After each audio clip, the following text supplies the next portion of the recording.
a little chamber less than an inch long has been inserted.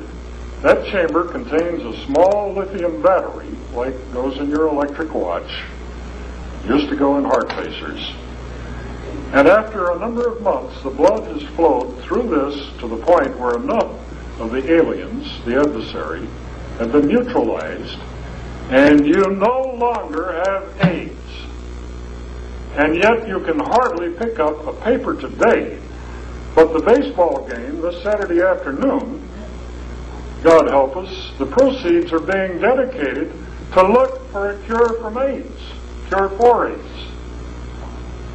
And this is an absolute lie, because a perfectly workable, totally inexpensive cure for AIDS was invented in this country in March of 1990 and then suppressed. Why? Because a person dying of AIDS will spend up to $20,000 a year for chemotherapy, for treatments which do not work, including ozone, insufflation, blood bubbling, and all. I've been through all this. I have a $17,000 Hansler ozonator. I have a Sander unit that I got from Germany through an American broker. Many of these hypothermia, hyperthermia, many of these things seem to work on the drafting board, but the people died. The operation was a success. And 95% of the people who have been through this treatment, which I'm going to demonstrate for you and you can do for yourself, are well. They have no symptoms. That's the difference. Now, doctor, could you help me a minute?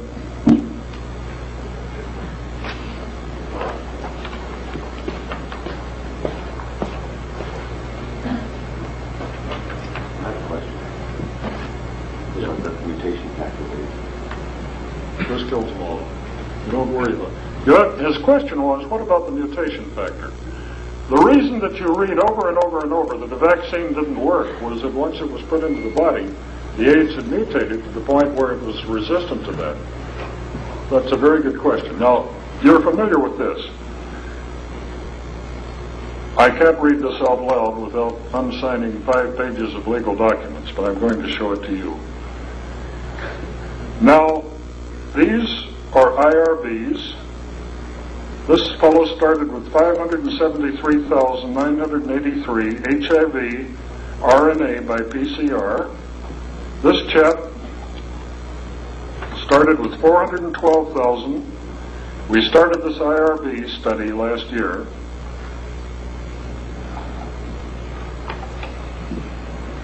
In other words, we have a stack at home in my briefcase, perhaps 8 inches thick, of successful AIDS studies. Now, read this date.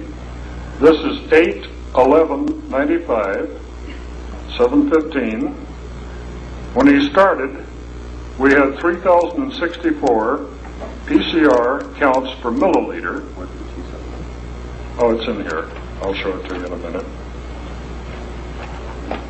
His T cells have recovered to about 500 now. They started at about below 10.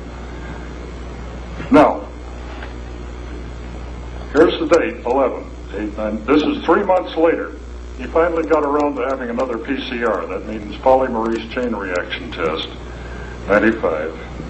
HIV-1 RNA by PCR, less than, the little figure, less than 100, which means that it was 0. Thank you.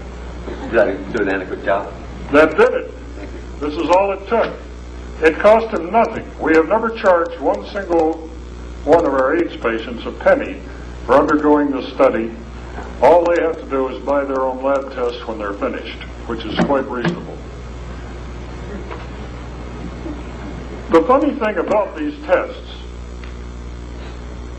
was the biggest laboratory, it's in San Jose, California, that does PCR testing west of the Mississippi, would not return these to my hospital, which is in Newport Beach. They said there is no such thing as a cure for HIV. Why should we send these tests? Obviously, you substituted the blood from the patient. Or you've gotten the clean patient here, and you put the old patient's name on it, et cetera, et cetera, et cetera. Said, no, we haven't. Then what did they do? They had some secretaries at the laboratory that began calling our secretaries. I said, what are you doing down there? You're reporting clean blood. You're sending in blood that's clean. This is impossible. What had happened? They were frightened to death of the mafia, the drug cartels, the medical associations. Don't forget, children, a patient cured is a customer lost.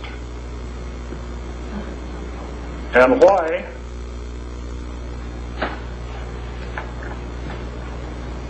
Will they allow a $1.32 cure when the average person with cancer is spending from $50,000 to $200,000 for surgery, chemotherapy, and radiation? May I tell them about you, Jane? When Jane's cancer had metastasized and the doctor told her that she would surely die if she did not receive chemotherapy and the rest of the things, radiation, she said, no, I'm going along with blood cleaning because only 4% of the people survived your protocols. And our last tests, you have a totally clean biopsy and you have a totally clean CAT scan.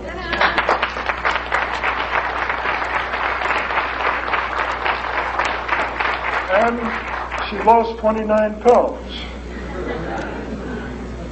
We have hundreds of these people. A lady comes around to breakfast occasionally, Linda Wright, who had lupus.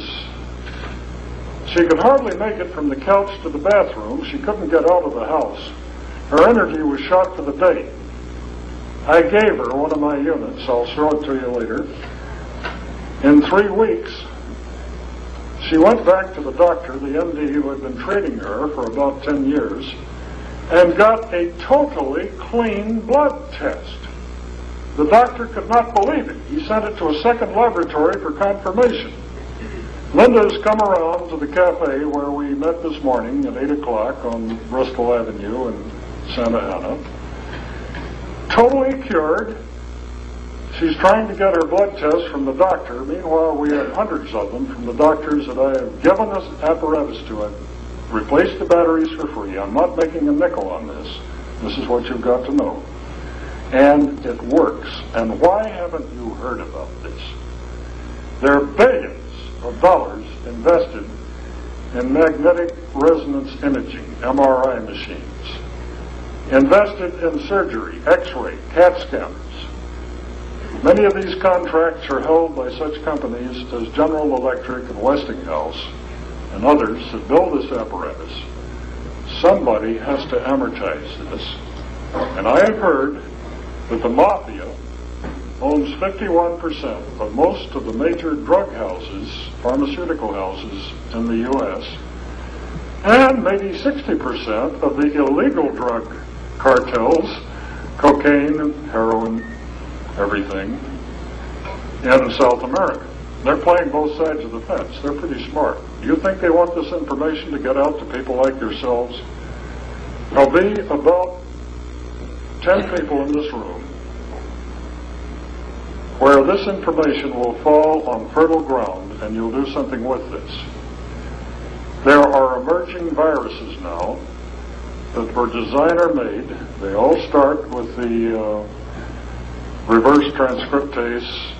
Well, for example, HIV started with bovine Vishnu virus and was back engineered according to Dr. Stryker and others. Have any of you here read the book, The Emerging Viruses by David Horowitz? Wonderful. Dave Horowitz. Leonard, I'm sorry. Len Horowitz. He was on KPFK the other night. I listened to him. Yes.